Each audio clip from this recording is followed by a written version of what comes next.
For our interview today, I'll be asking a series of questions about your experiences with disability advocacy and activism here in Utah. We have an hour for our interview, so please feel free to share stories in as much detail as you'd like. To get started, could you tell us your name and just a little bit about yourself? My name's Glenn Bailey. I've been the executive director for Crossroads Urban Center in Salt Lake City since 1992, but I also worked at Crossroads back in the 80s when we first started working with the disabled community to try and create what later became DRAC. And I was involved in some of the early actions, mostly in a support capacity. I've also been involved over the years in national actions, mostly when I lived in Chicago with another group that's very similar, probably doesn't exist anymore. It was very similar in name. It was called DARE, Disabled Americans Rally for Equality. And I worked with them and ran into folks from Utah at the national actions. Okay. How long have you been involved in disability activism in Utah? I was trying to think of the first things that I was involved in. It might have been the crawl-ons. So I would guess 85. We did crawl-ons, and I remember I carried people onto the buses. The idea was to slow the buses down. In those days on Main Street, we were working to get universal access to public transportation. And in those days, Main Street was where all the buses went through. There were 4 lanes on Main Street, and every bus went right through downtown and then changed to another route. And they were trying to get UTA to agree to only buy buses that were lift equipped. As amazing as that sounds, UTA wouldn't do it. So there were all these buses that people couldn't use. So we did the crawl-ons. That slowed them down and showed that we were serious. And then later, we blocked buses on Main Street with people like Rick James and Barbara Toomer. I remember Rick in particular. It was almost like a cowboy lassoing a steer the way he went after those buses. We ended up blocking 3 lanes of Main Street, and that was a pivotal action that finally got UTA to take us seriously, I think, or to take the group seriously. I say we, I really only was involved as a support person. I would, push wheelchairs and whatever had to be done.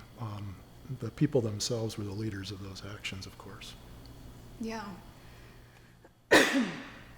During what years were you involved with or familiar with DRAC's work in Utah? Well, 85 to 88 when I moved to Chicago. And that was, I don't think the name DRAC had been coined yet. It may have been going under the rubric of Utah Adapt at that time. And a lot of the people that were involved in the early days were people that came up through the Citizens Congress, the Salt Lake Citizens Congress, which was a project of Crossroads Urban Center that had already been established when I first started working there in '84. So people like Barbara Toomer, who ultimately was the executive director of the Salt Lake Citizens Congress, and Rosemarie Rendon, who was a Crossroads legend and I think a hero in the Utah disability rights movement, who passed away many years ago. They were active in doing neighborhood organizing on a lot of different issues. It was a coalition of neighborhoods: Central City, Guadalupe Jackson, the area around St. Patrick's.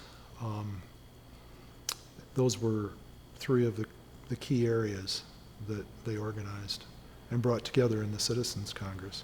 And so the disability activism was going along kind of on a parallel track with a lot of that other activity. And Barbara was involved in all of it. As someone who has worked within the disability rights movement for quite a while, you've probably encountered a variety of different disability groups that have different approaches to social change. What can you remember about how and why you got involved with DRAC, or what became DRAC? And what was it that was different about that group of folks? Well, I originally got involved with that group because I was working at Crossroads Urban Center. I was actually doing anti-hunger advocacy and welfare rights organizing at that time. But we're a sort of a all hands on deck sort of place. And there were other folks like Jeff Fox and Kay Casso Fox, who were working with Barbara and Rick and a lot of the other activists, both here and in Denver. There was a strong connection with Denver and the Community Resource Center, and Rich Mail, who was the director there. In fact, they brought people here when we did the Block the Buses. There were folks from Colorado who were involved, and I know later Rick James moved to Colorado. So there was some cross-pollination there between Denver and Salt Lake in those days. Because I think in Denver they'd already done some of the stuff that they wanted to do in Salt Lake, to call attention to issues like public transportation,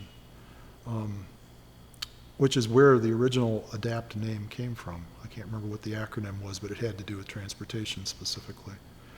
So we worked on that, and then, so I was generally familiar with what they were doing. Mostly it was transportation-related stuff. When I moved to Chicago, I got involved with another group called Disabled Americans Rally for Equality. The main driver there, kind of the Barbara Toomer of that group, was Dennis Shriver. And Dennis was on the southwest side of Chicago where I was doing organizing, so I got on the board and I went to several national actions, and I would run into folks I knew from Utah, like Barbara and Rosemary. The most memorable time, I was actually at the march right before the ADA was passed, the one that went from the White House to the Capitol. And we took a group from Chicago there, and there were a series of actions that week. I think we did something to HUD and shut HUD down and various things. But the march up Pennsylvania Avenue was very memorable. I pushed a wheelchair. And when we got to the Capitol, of course, there were speeches.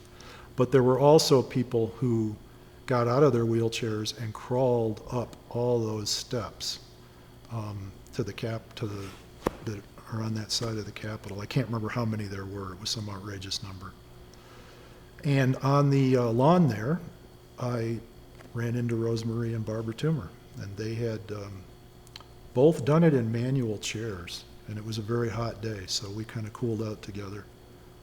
And that day I remember very well, because that was momentous. I mean, I think the disabled rights movement was the last great civil rights movement of the 20th century, and to be part of that was pretty special. There were other groups, of course, that took a less confrontational approach, and I think that was what the group that became DRAC, when I came back in '92 to be the director of Crossroads, DRAC had been established from the old ADAPT network. And we had a group called the Community Coalition of Utah, and they were kind of under that. And pretty shortly after I came back to Utah, we spun them off, and they got their own place, the first Disabled Rights Action Center. And we just started working until they were fully independent, which was great. That was always the whole goal. At that time, a lot of the transportation stuff had been accomplished. The ADA had been accomplished, and they were working on MiCasa, trying to get people out of nursing homes, which was a lot of the activism I was involved in Chicago, was about trying to get people out of nursing homes. We did actions in Baltimore, Chicago, Orlando, and Washington that I was involved in, and I saw Utahns at all of those. And they continued that, of course, for decades after. So some of the groups that were more conciliatory also played a role, I think, but I really think it was the aggressive actions of groups like DRAC and the folks that came out of Denver. Trying to think of Wade's last name. Blank. Yes, Wade Blank, who unfortunately died in Mexico trying to rescue his son swimming. But he was quite a force. And they would do actions every 6 months and just never let up. Sometimes we disrupted nursing home conventions. Sometimes the target were government officials. In Baltimore, we shut down the Social Security building. In fact, that was a fun action because we shut down an intersection by blocking each segment of it. So we had a big square. And this created mayhem on the freeways and shut down the freeways, basically. People couldn't get anywhere because this intersection was key, and thousands of people worked at the Social Security building. And then we went down and blocked a entrance to the actual property, so nobody could get in or out. They were all there at work and they were stuck. And the police came and marched around and never did arrest anybody, but in the meantime, the Social Security people got a bunch of plywood sheets and they built a road so that the people that were trapped could escape across the lawn with these plywood sheets.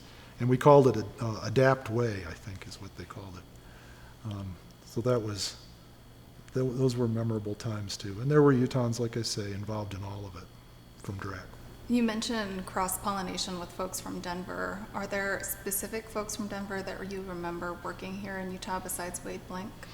Well, Rich Mail and the people from the Community Resource Center. Dan Lopp. No, I think Atlantis came out of there. They were a group that raised money and helped start projects and did a lot of community organizing in Denver. Rich Mail had been the director at Crossroads. And so we had a lot of connection with him and knew what he was up to and kind of shared information. Dan Lopp may have been involved as well. I can't remember everybody. I was really not working on it. I was just kind of dragged in to help with logistics at that point. So. And as somebody who was working on disability rights issues before the passage of the ADA, was it significantly different doing the work you did in the 80s versus the 90s after the passage? Mm-hmm. Absolutely. Because they didn't have, all we had was our insistence that people do the right thing, like getting lifts on buses. UTA didn't have to do that if they didn't want to. You had to convince them to do it. Or accessibility or visitability in homes and businesses. Nobody had to do that. Curb cuts, forget about it. I mean, there was a time when if you were a person with severe mobility issues, you were a recluse because there wasn't anywhere you could go. Places just weren't accessible. And so people kind of stayed hidden away. And the ADA changed all of it because now there was a legal hook to hang your argument on, right? I mean, your place isn't accessible, you're maybe violating federal law. And that changed the whole way we could approach issues. I know DRAC had some success in the 90s, just bringing a series of lawsuits. If people weren't building accessible businesses, they just sued them. And they won a series of those, and that was part of how they stayed solvent. But that was all because of the ADA. That was life-changing for a lot of people. How would you describe the focus of disability rights activism here in Utah in the 90s? What types of issues were at the front and center? General accessibility issues for sure, to housing, visitability issues to businesses, and getting people to take that seriously because the ADA had just passed. So a lot of people weren't used to having to be in compliance. Today, you wouldn't build anything without making sure you were in compliance with the ADA. Back then, people didn't understand what that meant. So that was a lot of it, but also the healthcare issues, trying to help people be independent in their own homes with attendant care and taking on the nursing home industry were also a big part of what they focused on. But as I say, from the early 90s, they started to become more and then completely independent from Crossroads. So we were definitely supportive of whatever they would do, and we would coordinate things and work on issues together, but I'm not sure what all the things they focused on were. And when we were talking previously, you referenced the crawl-ons in '85 that took place prior to the street blockages a little bit later. Do you remember anything from your participation in those events that was especially interesting or noteworthy? We know that it was a pivotal moment in Utah's history, but what was it like to be there? Well, you know, we never knew what was going to happen. As far as the police were concerned, I mean, this was civil disobedience. I don't know that we broke any laws with the crawl-on, actually. People would get out of their chairs. There weren't any lifts. They crawled up the stairs to get into the bus. What were they supposed to do? Or in some cases, some of us actually picked people up out of their chairs who weren't even able to crawl and carried them into the bus and sat them down. And I don't know that we broke any laws. When they blocked the buses, yeah, probably so. But it was hard. I think it was hard for the police to think about arresting a bunch of people in wheelchairs. It was at every national action, too. They did. But it was always very difficult for the police to figure out how to manage all the people and all the equipment and not accidentally kill somebody. So it was interesting. It was interesting. I can remember picking people up and carrying them onto the buses. And actually, I was pretty terrified with the blocking of the buses because some of the people, like Rick, who comes to mind, I think he's passed away, were so aggressive. I was sure somebody was going to get flattened by one of these buses because you had to get tight up to the front and back so they couldn't maneuver. And, you know, people were just basically tackling buses and then trying to maneuver into place quickly enough so that they couldn't get free. So that was pretty wild. I've always considered the disabled activists who did all that work and still are engaged in that work as very heroic people because their health, in many cases, not all cases, but in many cases, their health is so tenuous. I know the folks I worked with in Chicago, they're so fragile, and yet they would take that, you know, that precious life that they have and take all kinds of risks that may not seem as big a risk to other people, but with all those underlying health conditions, they were really laying it out on line. It was quite heroic to watch people who were engaged in that. How many people would you say participated in the crawl-ons and then the bus? Oh boy, I don't know. Somebody else might remember that better. I know there's old news clips somewhere too. The crawl-on I recall being smaller. I think the crawl-on happened first and involved, I want to say 20 people. And then the blocking of the buses was an escalation, and that was much bigger, probably 50. But I'm just guessing. It's been a long, long time. Yeah.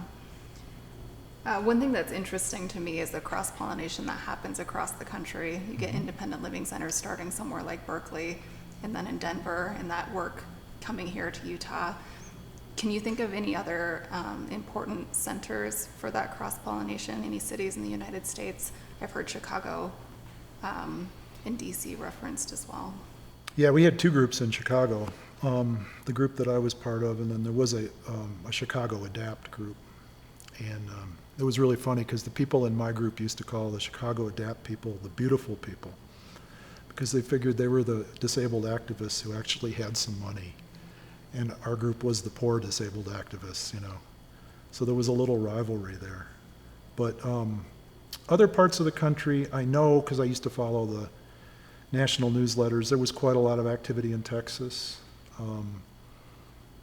And different parts of the country, because they used to have a newsletter where the people would, all over the country, would kind of write in, this is what we're doing. So people talk to each other a lot, and in weird places. I can remember, because it's so hard to gather a large group of people in wheelchairs together, we would have meetings in parking garages, because if we could get an empty parking garage, then people could all fit together and have the same conversation. And that was where some of the strategies happened during those actions. So people knew each other pretty well from different parts of the country. and saw each other a couple times a year. It was a tight community in a lot of ways. And to throw another big question at you, I'd like to talk just a little bit about what it's like to work within a movement where so many members have different disabilities and sometimes dramatically different life experiences. From your perspective, do you have any sense of what it is that brings people together in a disability rights movement or within a particular organization? Mm-hmm. I think it was what everybody had in common. I mean, there were a range of disabilities. There were people, the guy who was the president of the group that I was with in Chicago was blind, deaf, in a wheelchair, and losing his sense of touch. He's since passed away. But we would fingerspell, that's how we communicated. I mean, it would range from that to somebody who was mobile, who had a disability that wasn't mobility related maybe. And there were a lot of folks like that. There were a lot of people who had issues with CP, a lot of people who were working through MS. And it could get, it could get interesting.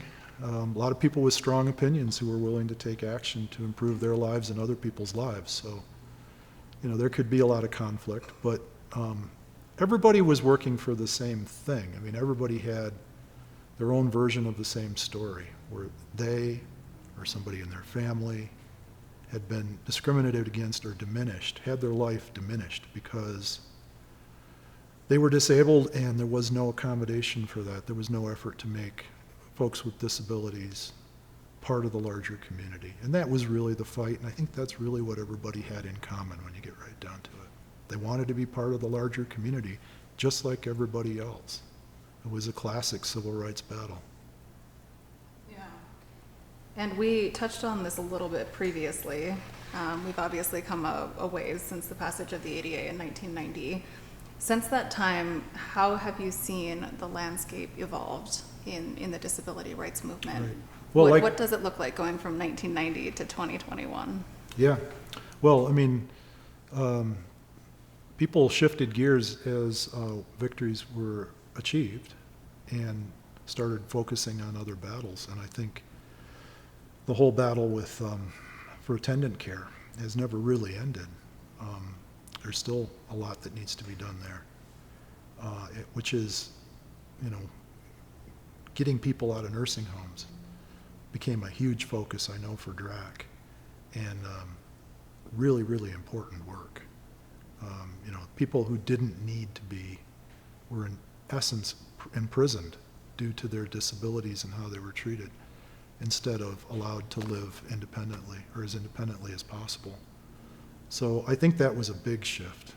And then making sure, of course, that people knew what the ADA was and what it meant. And that kind of emerged through court cases over the course of the 90s. In this century, I think we face there's a lot of discrimination. I think people have worked on expanding healthcare opportunities generally. I mean, a lot of folks who are disabled live on very little and struggle to get by and struggle to get their basic needs met. And I think that's an ongoing focus. But I haven't honestly been as involved in the 21st century as I was in the 20th.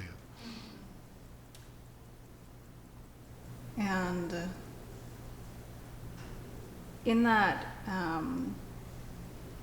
in the 90s that we talked about, do you feel that any important issues were raised that are unresolved today? I know we're still working on issues of fair housing, even transportation, community-based care. What would you say are the issues that remain least resolved today? Well, it seems to me that there's still a huge issue of letting people live independently and not be confined to nursing homes or care facilities. I don't think that issue's ever been resolved. I think it's better than it was, but more needs to be done there. I think, access to public transportation, the issues have changed, but it's still important for people to be able to get where they're going in a timely manner, and there's still challenges there, I think, in terms of the overall transportation system. UTA wouldn't buy a bus without a lift, but that still doesn't mean that everybody who's disabled can get where they need to go in a timely way. And I think issues of things like visibility have come to the forefront where, gee, it's not enough to build a token number of accessible units, but, you know, what happens if I want to go visit a friend and I'm in a wheelchair? Can I visit my friend? Do we have to sit out on the front step? I mean, how do we do basic common sense design things that accommodate everyone and don't really inconvenience anyone? And I think that's been a huge focus too. That should be ongoing because, you know, that's one of the ultimate solutions is that nobody would think about building something that wasn't accessible. And when that happens, you know, it's a huge achievement. Can you think of any differences between the disability rights movement and how it evolved here in Utah versus nationally? You know, here we focused on transportation issues in the 80s and broadened that quite a bit in the 90s to a much wider set of issues. It seems that that happened on a national scale as well. Can you identify any differences in how Utah progressed relative to other areas? Oh, I think you're right. It all, Utah's experience to me seems to reflect the national disability rights movement, especially, you know, the part of it that I'm most familiar with, which are the activists, the people who were doing civil disobedience and pushing the envelope. Those are the groups that I was involved with. Of course, there were other people who were, you know, more negotiating from an inside position that the activists, you know, push people toward, right? So you take that extreme position and you kind of make it so that the powers that be need to negotiate with the reasonable people and get the ADA done. So that part of the movement, I think, did evolve much the same across the country, partly because there was so much. Everybody knew everybody. Everybody went to the same national actions and then tried to replicate that on a local basis. Everybody shared information and supported each other in doing that. It wasn't like there were all these groups that were competitive. There were all these groups that were pushing for the same end and kind of, you know, egging each other on to be more and more aggressive and to embrace confrontation, which was part of what DRAC was designed to do. And so I think it really did develop very similarly throughout the country in that way. And having worked with Crossroads, you know, you've obviously worked on different issues. Do you see folks in the disability rights movement forming coalitions with other types of groups that have other primary agendas? Mm-hmm. You see that type of coalition work happening? Well, we've always tried to do that in Utah. I mean, DRAC has always been part of the extended Crossroads family, right? We have a lot of groups that we've started and spun off, like Utahns Against Hunger is another example. Wasatch Community Gardens is another example. But with DRAC, I think it's been a more important relationship in some ways, because, you know, Wasatch Community Garden folks, most of them don't even know Crossroads had anything to do with it, right? With DRAC, we want to continue the relationship and continue working because we're serving the same people. A lot of folks with disabilities are surviving on, you know, SSI, SSDI. Those are the people we feed in our food pantries. You know, those are the people that we think need better access to a greater quality of life. And it's the same mission, really, with a lot of the same folks.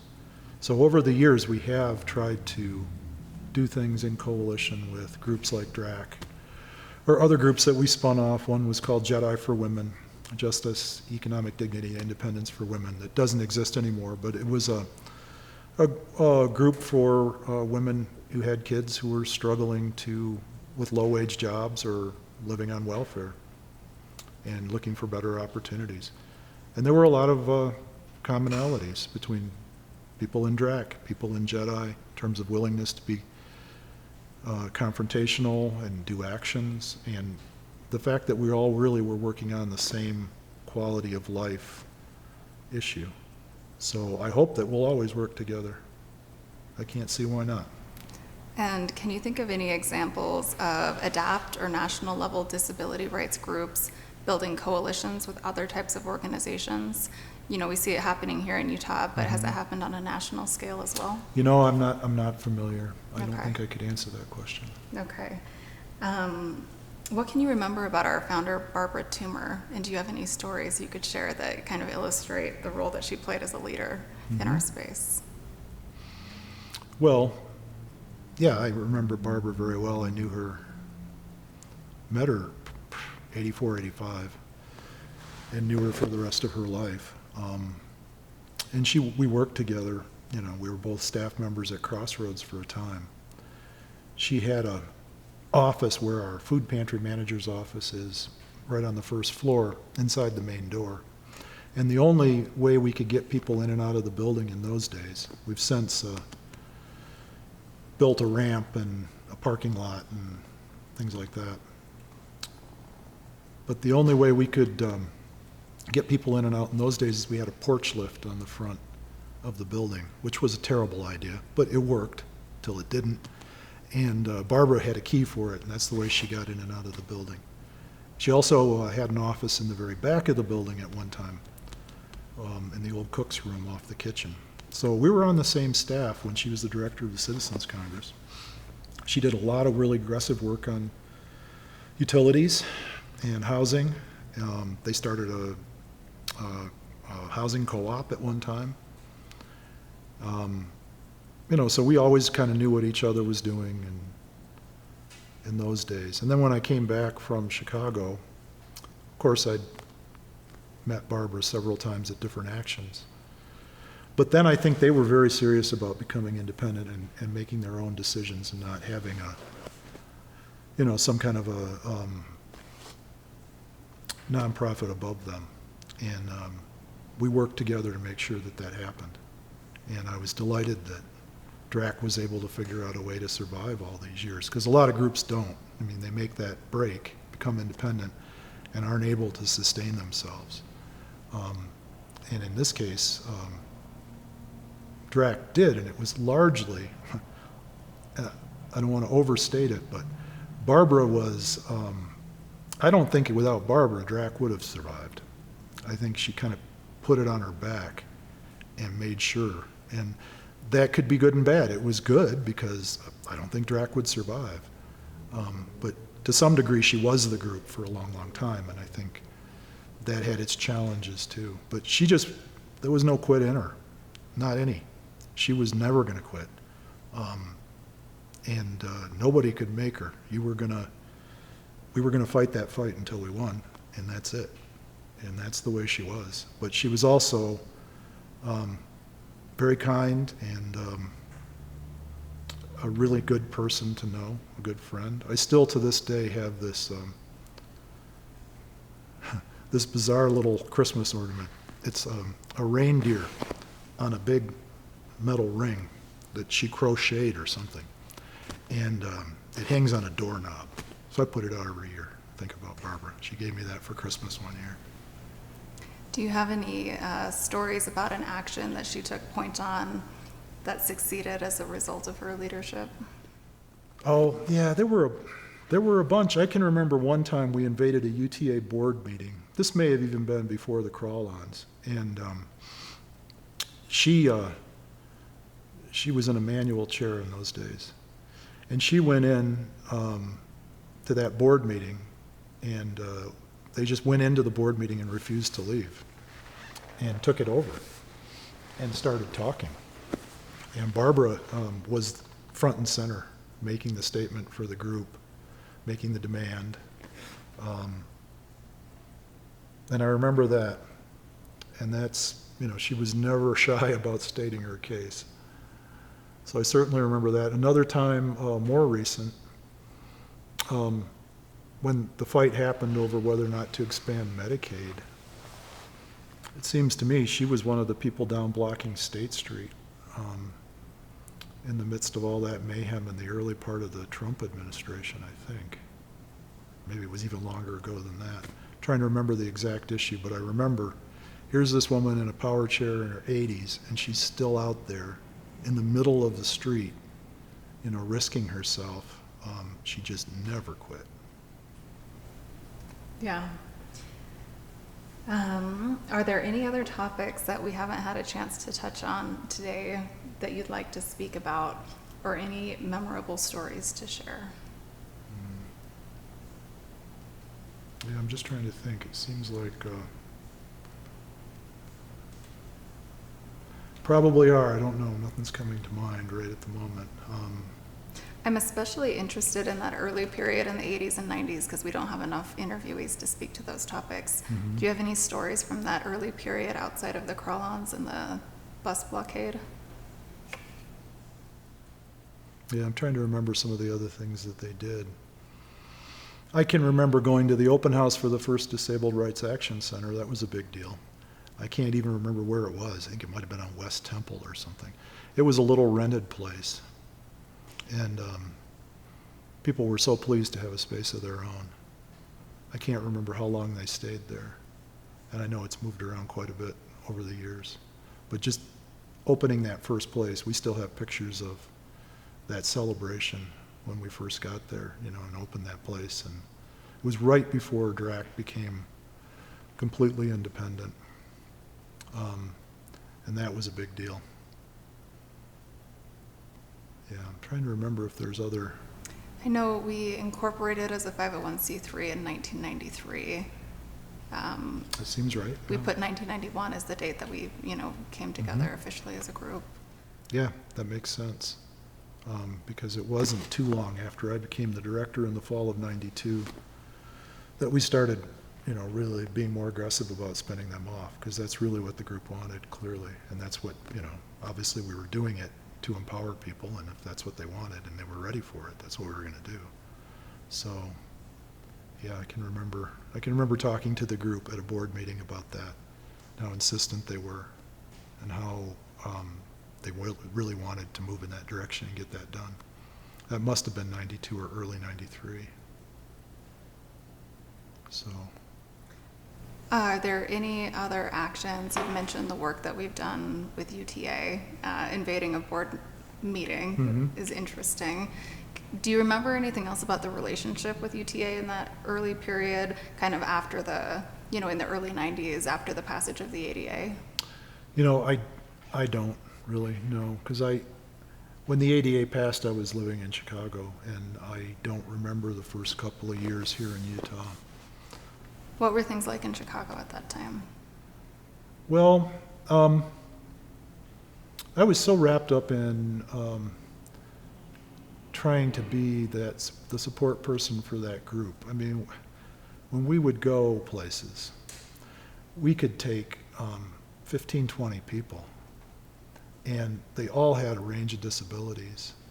And the boss was blind, deaf, and in a wheelchair, and I had to try and figure out what he wanted me to do, and then try and convince everybody else to follow along with whatever it is he wanted to do.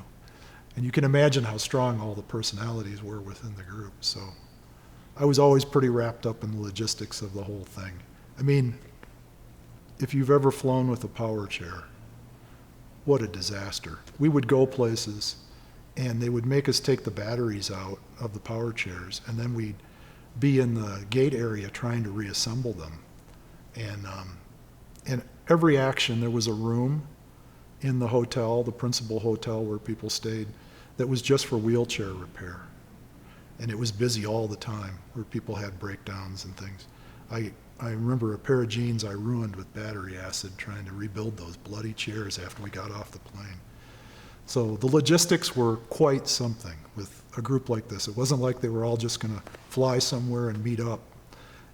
It was like moving a small army.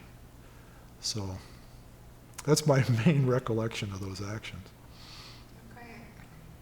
Any other final thoughts? No, I think that's everything. Okay. Yeah.